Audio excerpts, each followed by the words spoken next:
It's Wednesday, November 16, 2022, and this is the morning news here on TV3 with me, Godwin Asidiba. Just ahead.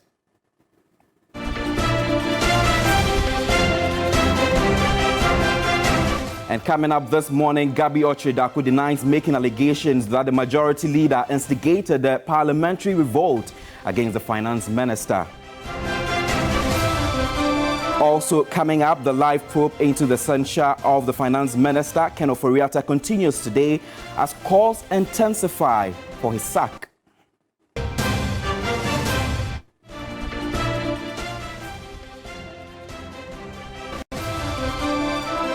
In sports this morning, we'll also tell you the various activities and behaviors outlawed in Qatar, which can get you jailed as you prepare to travel to cheer on the Black Stars. On the international front, 2 trucks carrying medical supplies arrived in Ethiopia's Tigray region in what the International Committee of the Red Cross calls the first aid delivery since fighting resumed in August. We'll also be telling you about how Donald Trump is rerunning for the 2024 elections. These and some other stories coming your way shortly. Do stay with us. The details now. The sharp probe response into Gabby Ochedaku through a social media post has denied making those allegations against the majority leader. Well, he has been speaking, and on Facebook, he said that he has deliberately stayed away from commenting on the issue within the majority caucus in Parliament on the sack of the finance minister. He further states that he has not sponsored any candidate against the majority leader for the Swami seat in the Ashanti region. Well, for some, it appears the center for the party may be losing its hold since the request for the dismissal of the finance minister. We'll keep an eye on the development and bring you updates in our subsequent bulletins.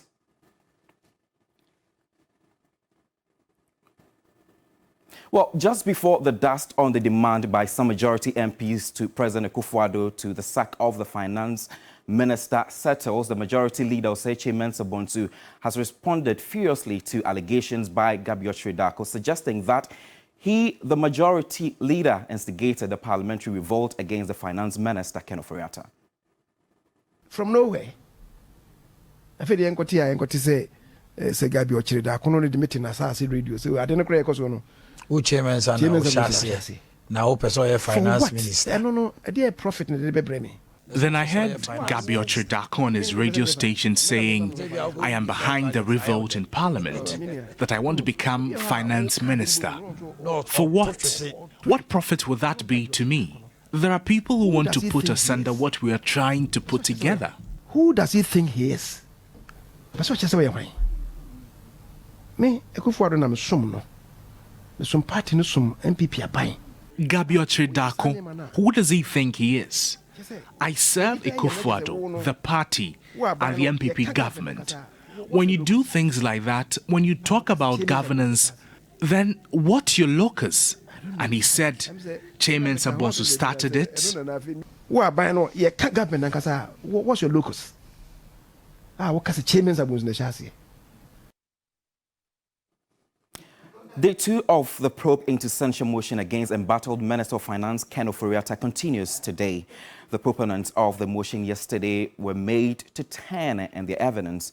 Minority Leader Haruna Iddrisu and Dr. Kezela Tuforsen in their arguments before the 8-member ad hoc committee on Tuesday said the minister's actions and decisions have plunged the country into hardships and thus not fit to be the finance minister.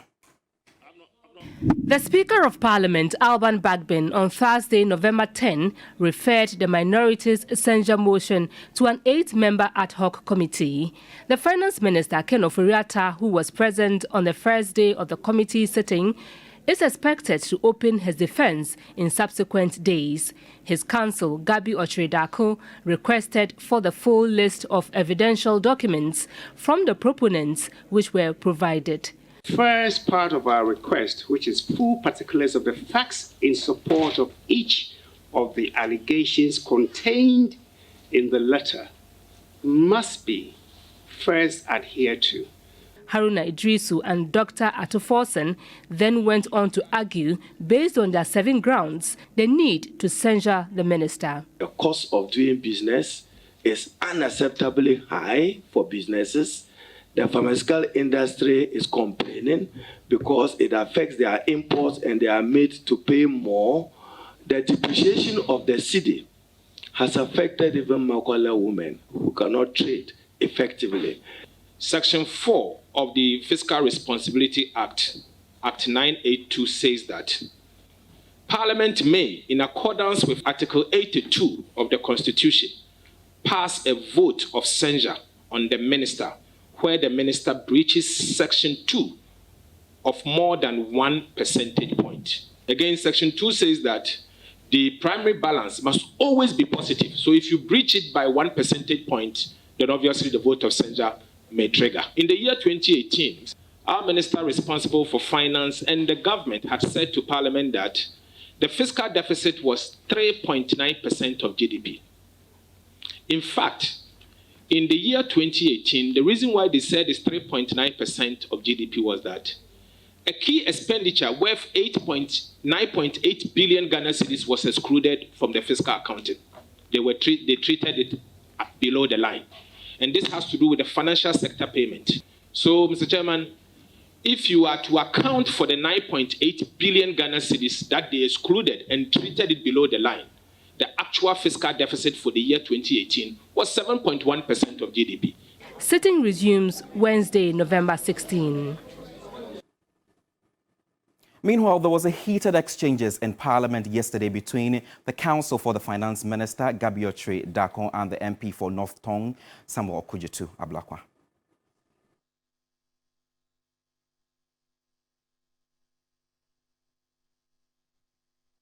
Maybe we'll restrict ourselves to what they have come up with, not the other bit. See, that's why I confiscated one of your documents.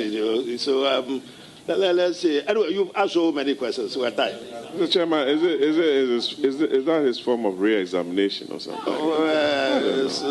Everybody's complaining now, so it's getting uncomfortable. Let's see how you go back. He's asking follow-up questions with respect to the payments, all payments in connection with the national cathedral. Full picture.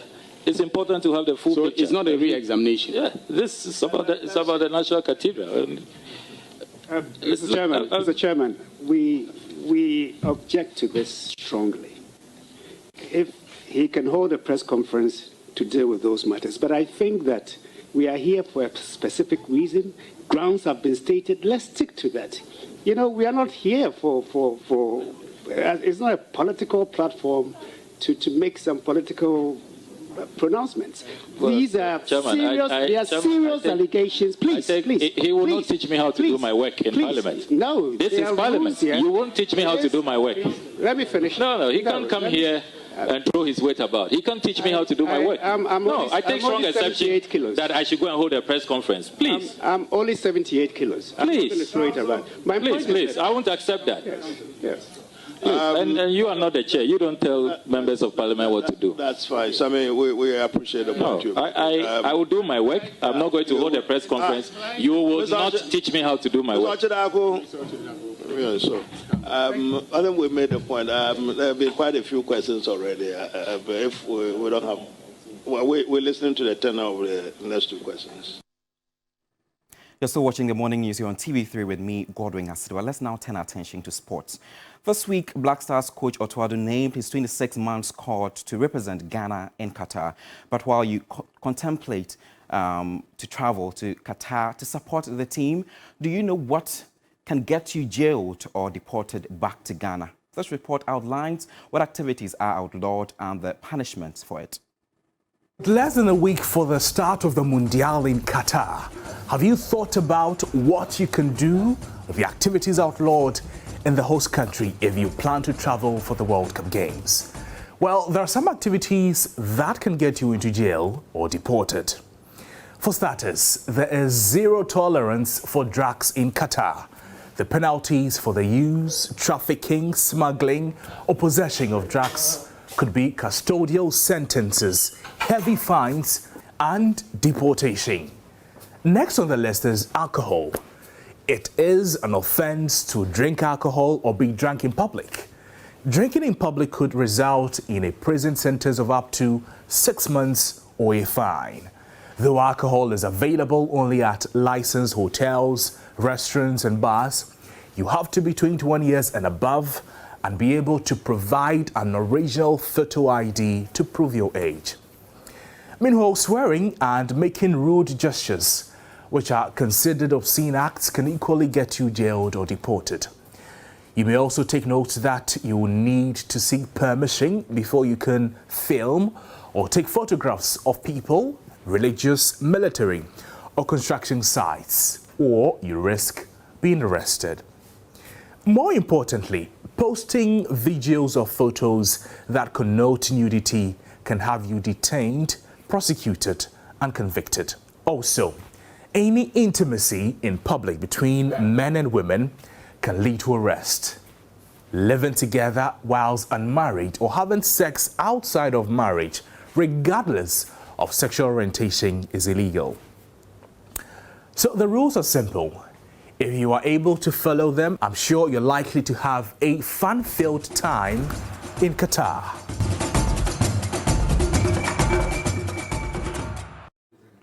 The Black Stars have pitched camp at the Abu Dhabi as the team gets ready for the World Cup in Qatar. Now, joining us is our sports correspondent, Iyao Fusulabi. Good morning.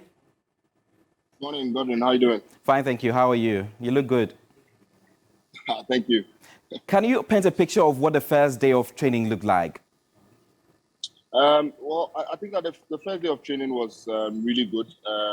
There were 25 players in training. The only player who hadn't reported yet was Joseph Edu, but later on yesterday, he also reported to camp and then he joined the team and he'll be going through training today. So I think that the training session was really good. It was just a bit of a shake-up just to revive the muscles of the players. I mean, you know, they played over the weekend and many of them could be carrying a bit of fatigue getting here, as well as traveling all the way to Abu Dhabi might have caused a little problems to their muscles. And so it wasn't a rigorous training at all. They just did a bit of shake-up and then, you know, they left the training area. But I can tell you that all the players are looking really good. One of the players who we feared could be injured was Daniel Kupichire, but he also trained, and you know, he went through the whole training session with the Black Star squad as well. But what is the camping atmosphere looking like? Well, I mean, not too much of an excitement going on here, just because the World Cup is not here. It's a bit calm. The Argentina team is here. The Cameroon team also here as well. Yesterday, the pitch where the Black Stars trained, just close to that pitch was where the Cameroonians also trained. So just when the Black Stars were leaving, the Cameroonians were coming in. And the Argentines are also here. They'll be playing a game later tonight against the UAE at 7:30 p.m., which is just around 3:30 p.m. Ghana time. And so yeah, I mean, there isn't too much euphoria and excitement here yet, but also because it's not a host nation and people are just going about their businesses. But I think that when it starts proper on Sunday, then there'll be a lot of excitement here. Well, at this stage, there are fears of players picking injuries or even getting sick. I mean, how are they reacting to all of this? Well, yeah, like I mentioned at the start, you know, the coaches are not taking them through that kind of rigorous training that you would take your players through just before a World Cup. Because previously, there were 2-3 week breaks before the World Cup. But this time around, it's just a week break. And the players have been fatigued because they've been playing all year round. And so you wouldn't want to risk some of your players getting injured just through training. And so I think that, you know, they're just keeping it calm, keeping the training sessions a bit, you know, not too rigorous like they would have done previously, just to make sure that everybody is getting in. But I think that for protection against sicknesses, it's something that is really on the high here, because nobody is trying to get injured or get sick just before the World Cup starts. So yeah, I can also tell you that there's a lot of harmony in the team. The camaraderie is good. The players are looking really good. There are conversations, there's laughter. And so hopefully they take this level of good cheer into the World Cup. I mean, you have been a man picking all the information. Is there any information on the Black Stars playing a friendly before the tournament starts? Yeah, so they play a friendly tomorrow against Switzerland. So the Swiss team is expected here later today. and they'll take on the Black Stars tomorrow at the Baniya Sports Complex, which is just about 30 minutes or an hour away from the Abu Dhabi City Center. So we'll get there also and bring you all the updates. But the Black Stars are training for that game. And also, we should know that the Switzerland game is of huge interest to the Black Stars and also to the Swiss, because the Black Stars play against Portugal, which is an European country. The Swiss are also an European country, similar styles of play, although they may not have that level of fancy players that the Portuguese have. But we could gauge our performance with theirs just heading into the World Cup, because we take on Portugal on Wednesday. But also the Swiss also have to play Cameroon, and they would also be gauging their performance against us, knowing that going into the game against Cameroon, us and Cameroon playing a similar style of football could just give them an inkling of what they should expect when they take on Cameroon. All right, thank you very much for speaking to us. Yao Fusulabi is my colleague in Qatar monitoring happenings there. Let's turn our attention now to some other stories. Some Ghanaians who are tenants have expressed their disappointment on the decision by government to sell the Saglemi affordable houses to private developer. According to President of the National Tenants Union of Ghana, Frederick Opoku, selling the Saglemi housing project determines the country's quest to provide affordable and decent accommodation for the vulnerable. We all know the hardship and the economic difficulties that the country faces today. Issues of housing, rentals, and tenancy has become a big deal. And now we believe that Saglemi, the purpose from the beginning has to do with affordability. So if today government decides to give it to a private developer to develop it, then it means that we are in a serious mess. And Ghanaian tenants, and for that matter, the population, the citizenry, majority of them who are not able to, build themselves, and they have to resort to rental accommodation to survive, is a problem. Now, we know that we have a deficit of 1.8 million housing units today.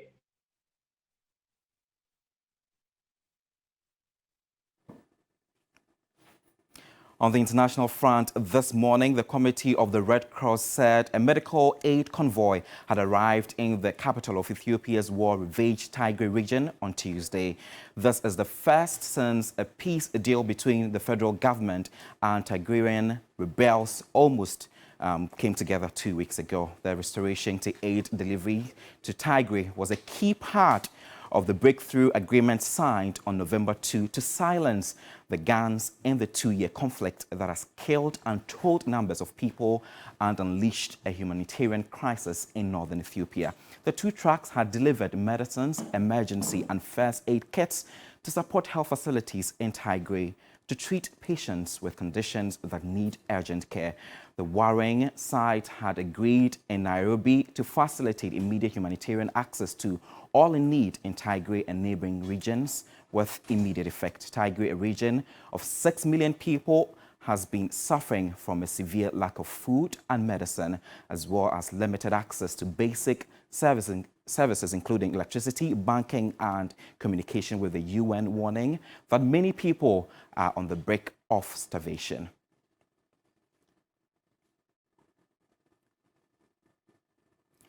To another interesting one, former U.S. President announces White House campaign amid legal probes and the underwhelming showing of Republicans in the midterm elections.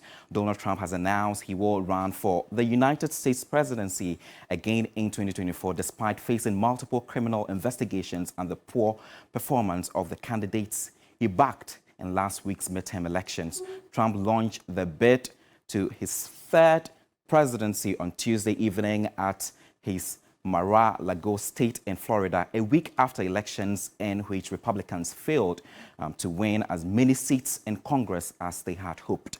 In a speech broadcast live on U.S. television, Trump spoke to hundreds of supporters in a ballroom decorated with several chandeliers and lined with dozens of American flags.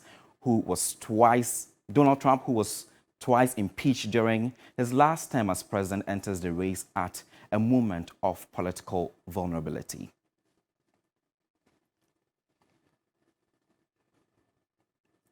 And that's how we end the news this morning. My name is Godwin Asideba Bella.